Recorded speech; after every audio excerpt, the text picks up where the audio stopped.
Matthew chapter 13, verse 47. Again, the kingdom of heaven is like a dragnet that was cast into the sea and gathered some of every kind, which, when it was full, they drew to shore, and they sat down and gathered the good into vessels, but threw the bad away. So it will be at the end of the age. The angels will come forth, separate the wicked from among the just, and cast them into the furnace of fire. There will be wailing and gnashing of teeth. Here, Jesus was telling a parable about the kingdom of heaven. As he told this parable of the kingdom of heaven, he described the way in which a net is cast into the sea to catch the fish. At that time, the fishermen separate the fish that are edible and those that can't be eaten. The ones that can't be eaten are thrown away, but the edible fish are gathered into vessels. It says here, "So it will be at the end of the age. The angels will come forth and separate the wicked from among the just." This expression, the just, means the people who are saved. They are sinners, but once they are saved, they are born again as sons of God. Once they are born again as sons of God, they are considered to be just.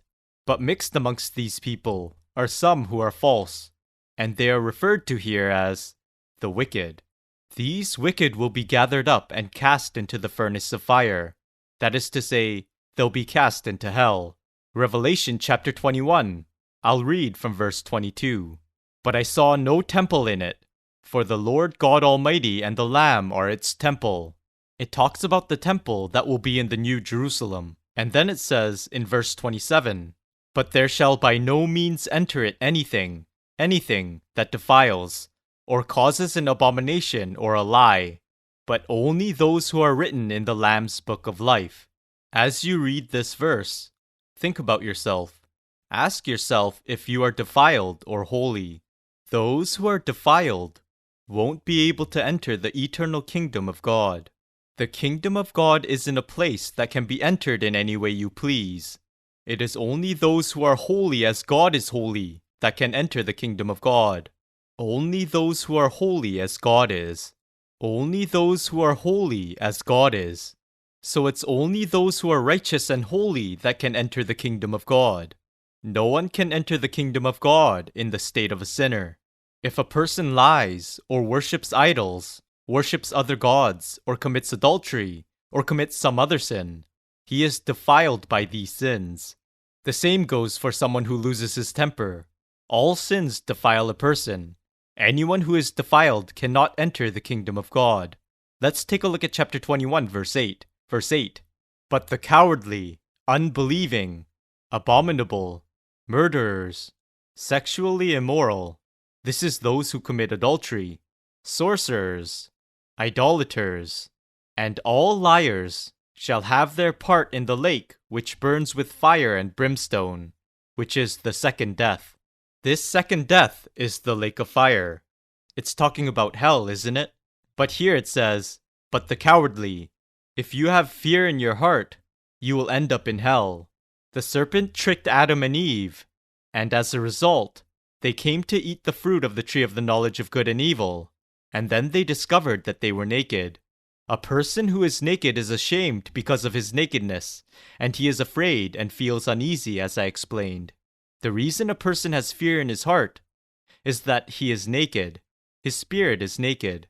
As we can see from Isaiah chapter 61 verse 10, it is because a person is not clothed in the garment of salvation that he is afraid. So those who have fear in their hearts will be cast into the lake of fire. That's what the Bible says. So we need to find out how to get rid of this fear in our hearts completely.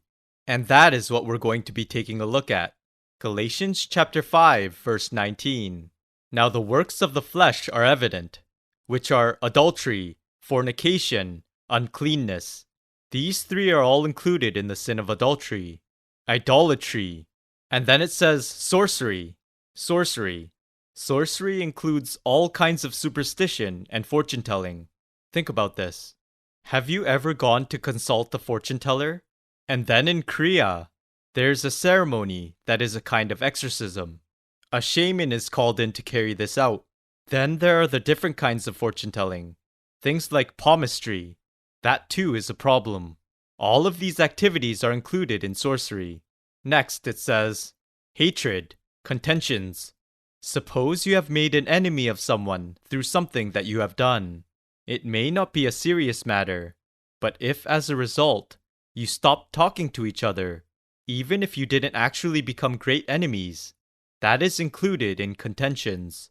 If something like that has happened to you, that means you have already committed the sin.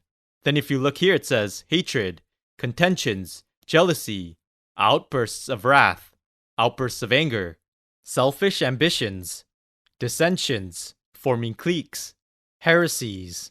Heresies. What precisely is heresy?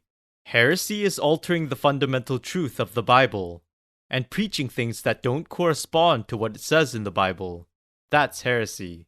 Next, it says, envy, murders, drunkenness. Think about this very carefully. Consider whether or not you have ever been drunk and spoken foolishly in your drunken state. Have you ever been drunk? That too is a sin that has joined the others in front of God. If you've done it once, that's one sin. If you've done it twice, that's two sins. These sins are mounting up in front of God. This is because man's physical body has been created according to the laws of creation that God has ordained.